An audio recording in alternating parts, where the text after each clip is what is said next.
Hi everyone, welcome back. This is Bigelow Reviews. I am Brent Bigelow, and I have a new review for you, and that is Drake's new album, Certified Lover Boy. So, Certified Lover Boy is Drake's latest album, his follow-up album to the Dark Lane demo tapes that came out last year. Had some pretty big hits on it. Technically wasn't an actual album. I guess Drake's still calling it a demo tape, but to me, I wrote a review about it. I think it was a little overly produced to be a demo, but here we are. Drake was heavily promoting this album all the way back in 2019, where he kind of had the inspiration and the thought of making this album. Like I said, he's been teasing it all the way since then in 2019. And trying to get some traction and supposedly working on it since then. Personally, I do enjoy Drake's music. I'm not the biggest Drake fan. I don't love his stuff. I just like him. Drake is Drake. He will make pretty much the same song over and over again, the vibe-wise and production-wise, and it works. His rinse and repeat guy makes a lot of money doing what he does. But going into this album, there's a lot of beef between he and Kanye and Pusha T. We had the whole back and forth roasting between Drake and Pusha T, and Pusha T clearly won that debate. Also, Drake's not the type of guy that really go at other rappers like that. Drake is clearly one of the most successful and most lucrative rappers out there right now, making all of the money. He's basically owns the Billboard charts. But I don't have time to talk to you all about the history of Kanye and Drake beefing with Pusha T.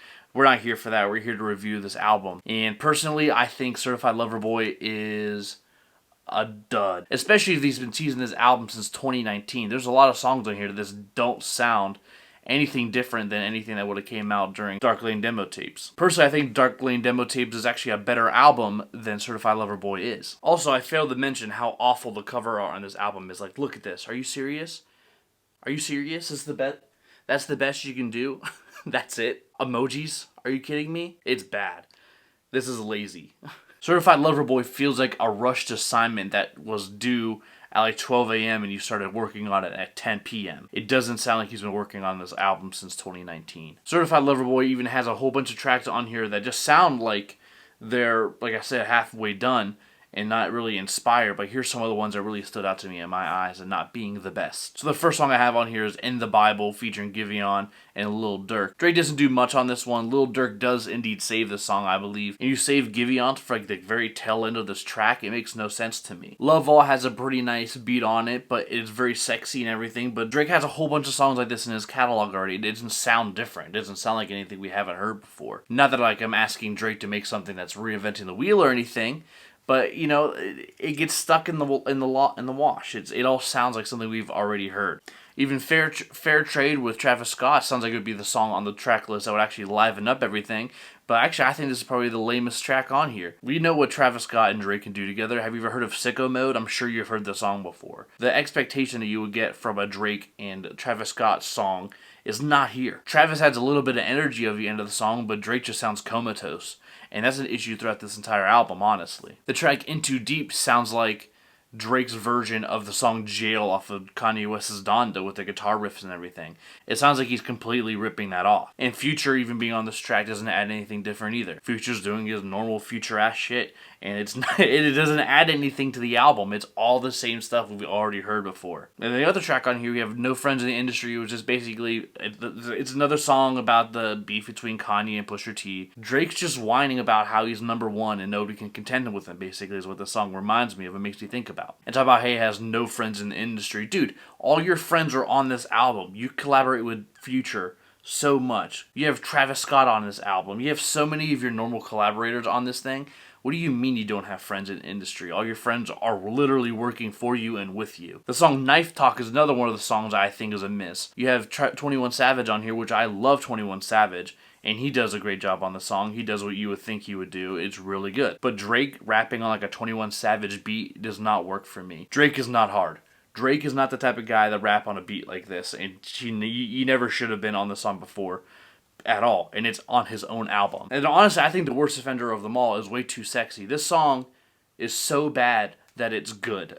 I enjoy this track because of how freaking ridiculous it is. As soon as I heard that I'm Too Sexy for My Shirt in here, I knew this was not going to be a good album. And this song has all of the energy too. All of the energy. This track has the best production on the entire album, and you have a crappy song like this that was clearly made for TikTok. All of Drake's energy went into this song, and I feel like he made this album just to release this track. Young Thug on here sounds like he's not trying to be on the track.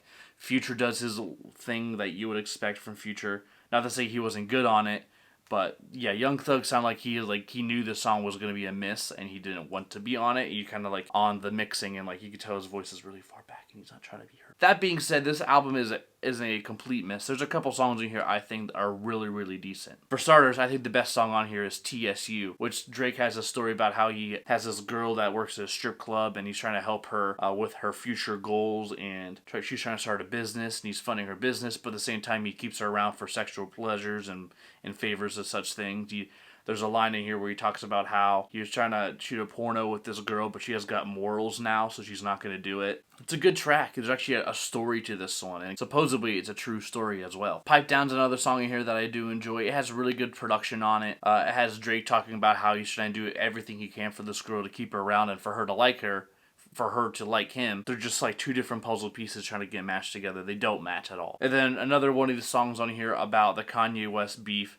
We have 7 a.m. on Bridal Path. Drake has a lot of really good bars on here, just talking about how he's the top dog and how he's the best. And bars like here, just Drake is basically saying that Kanye's falling. He was one of the best ones, he's not anymore. He's sliding down the pole. And Drake really is the face of rap, whether we like it or not, or whether we even consider him a rapper at all. Guy just makes all of the money. All the money. Yeah, but overall, I think Certified Lover Boy is a certified flop. Might be the worst album Drake has ever released, I would say so. And I just don't like it. Not a fan of it.